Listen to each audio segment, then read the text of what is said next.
એમ મહારાજ સુખ પરીક્ષિત મહારાજે ભગવાન સુખદેવજીને કહ્યું છે ને, નમોસ્તુ તે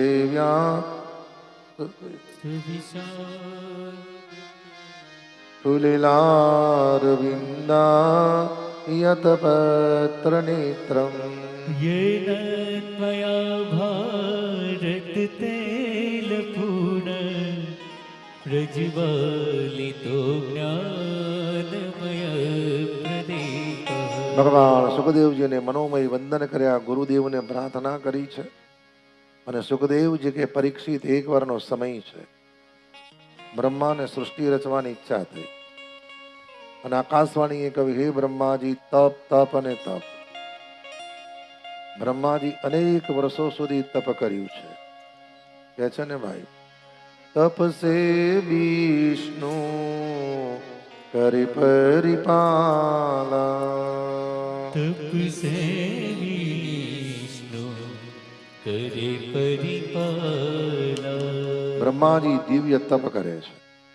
કારણ કહ્યું ને ભાઈ, સતયુગમાં આપણા બધાનું આયુષ્ય 1,00,000 વર્ષનું હતું. ત્રેતા યુગમાં આપણું આયુષ્ય થયું 10,000 વર્ષ. દ્વાપર યુગમાં આપણું આયુષ્ય થયું 1,000 વર્ષ. અને કલિયુગમાં આપણું આયુષ્ય 100 વર્ષનું ખરું, પણ કેમ? બેરે બેરે ગોરીઓ ખાઈ. હા, કારણ કે મહારાજા જ કહ્યું ને, મહારાજા જનકનું આયુષ્ય 70,000 વર્ષનું હતું અને મહારાજા દશરથનું આયુષ્ય 60,000 વર્ષનું હતું.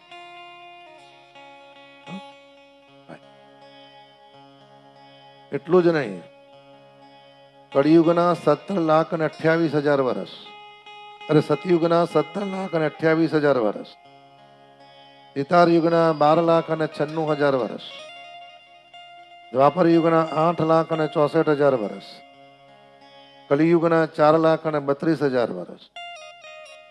આવા 4 યુગ પૂરી થાય, આવી 4 ચોકડી 100 વાર પૂરી થાય ત્યારે વૈષ્ણવો બ્રહ્માનો 1 દિવસ થાય.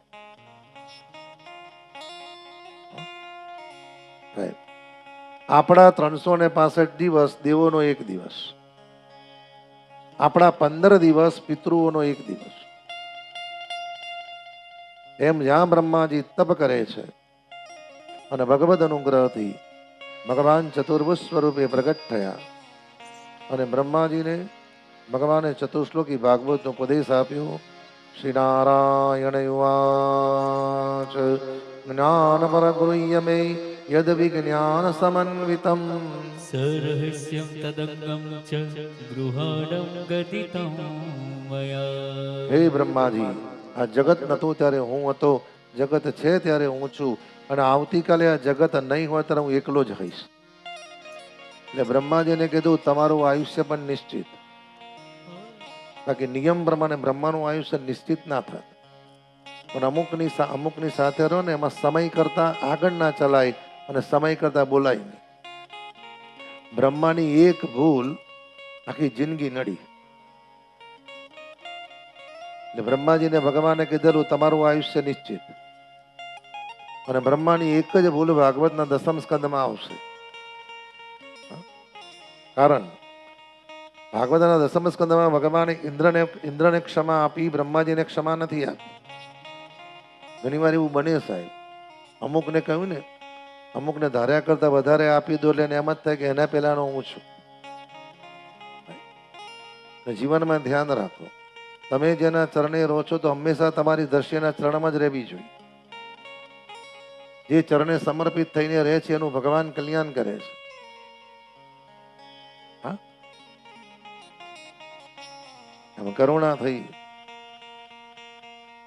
સુખદેવજી પરીક્ષિતને કહ્યું કે હે રાજન, આ શ્રીમદ ભાગવતની કથામાં અત સર્ગ વિસર્ગ સ્થાન પોષણ ભૂતય મનવંતરેશાનો કથા નિરોધો મુક્તિરાશ્રય.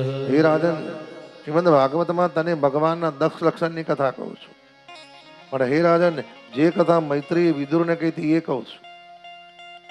પરીક્ષિતે કહ્યું કે ભગવાન, વિદુરજી તો મારા દાદા હતા, મારા દાદાને કયો અધિકાર હતો? ભગવત કથાનો અધિકાર પ્રાપ્ત થયો. સુખદેવજીએ કહ્યું, રાજન, જેમ પાંડવ કુળમાં તમને શ્રાપ થયો છે ને, એમ કૌરવ કુળમાં તમારા દાદા મહાત્મા વિદુરને શ્રાપ થયો હતો.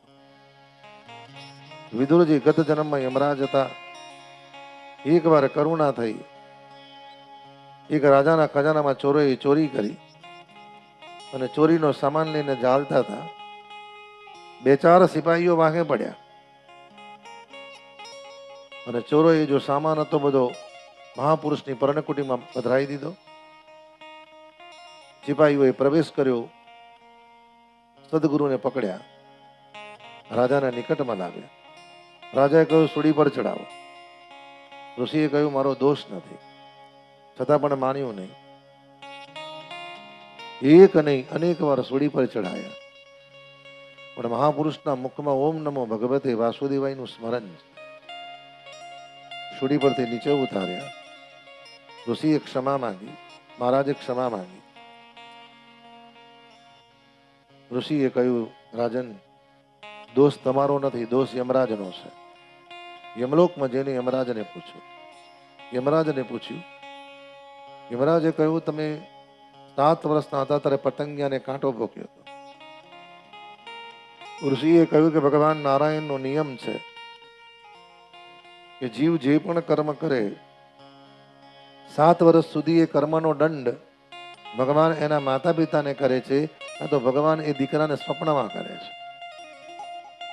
છે. ઘણી વાર તમે જોજો કે દીકરો 7 વર્ષનો થાય ને વચ્ચે વચ્ચે એકદમ ઊંઘમાંથી ઝબકીને જાગી જાય, એકદમ રડવા મળે, એકદમ બૂમો પાડે, ત્યારે સમજવાનું એ દંડ ભગવાન એને સ્વપ્નમાં કરે. બધા સ્વપ્નમાં ન કરે, એ દંડ ભગવાન એના માતા પિતાને.